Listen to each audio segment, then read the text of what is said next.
How to make your fitness goals happen. We've seen the basics of how to accomplish your general goals. Now it's time to accomplish specific goals. We're going to look at fitness and how you're going to apply the principles we've discussed to getting into awesome shape. So the first thing you need to know is why you want to improve your fitness and what you want that to really look and feel like. Is your goal to get fitter so you can play sports again? Do you want to look awesome for your own satisfaction? Do you want to be powerful so that you feel more physically intimidating? Do you want to be healthier? Or maybe attract members of the opposite sex?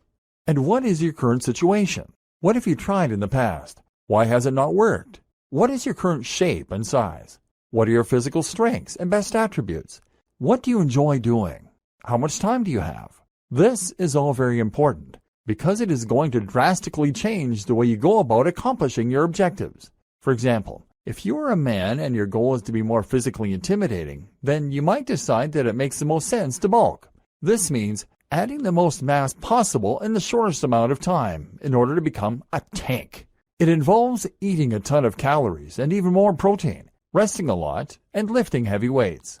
On the other hand, if you want to become toned and lean to attract women, then you are going to want to eat less and get more aerobic exercise such as walking, running, skipping, etc. You also need to think about the exercise that you enjoy doing, the exercise that is practical to work into your routine, any physical limitations such as illnesses or joint problems, etc. How to set and stick to realistic goals. One of the most important considerations when coming up with a training program is making it fit into your routine. Think about when you have time free, how your energy levels are at different points during the day, and what you can do to capitalize on the moments in your routine that are free for training, etc. Fitting it in. One of the best ways to lose weight, for example, is to walk more. Walking is ideal because it burns a good number of calories without exhausting you or making you sweaty. That means you can conveniently fit it into your routine and do it regularly without becoming unfeasible. And most of us can easily fit more walking into our routine. For example, you might find that you can use your lunch break at work to go on a long walk. If you have 60 minutes at lunch, you can eat for 10 minutes and spend the other 50 walking. It's best to walk at the end of the 60 minutes.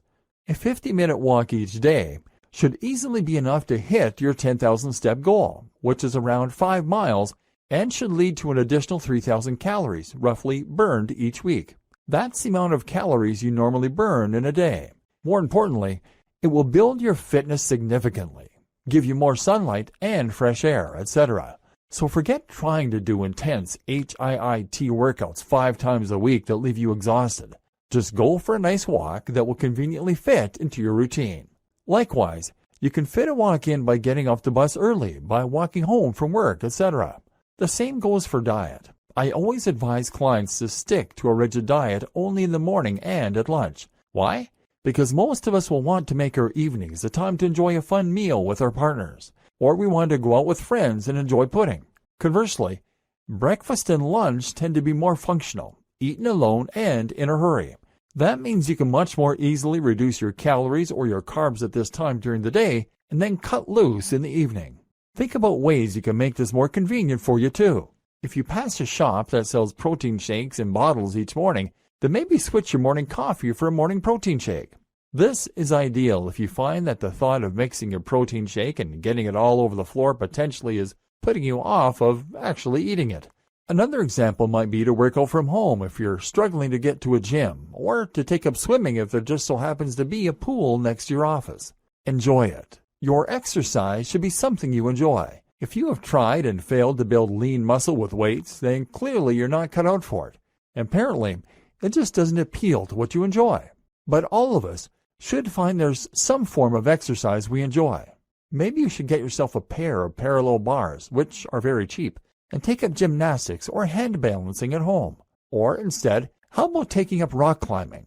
Rock climbing is fantastic for building big, powerful muscle, particularly in the lats and forearms. Maybe you'll find you love boxing. Getting yourself a heavy bag is a great, enjoyable way to build big shoulders in particular. Or maybe you might be cut out for powerlifting. Whatever the case, find a form of training. That is what all the most powerful people with the most incredible physiques have in common. They don't just love being big, they love getting big. They eat, sleep, and dream the gym, and they love everything from the feeling of the chalk in their hands to hanging out with their other swole people. You need to discover that passion, not just for the end destination, but for the journey to get there.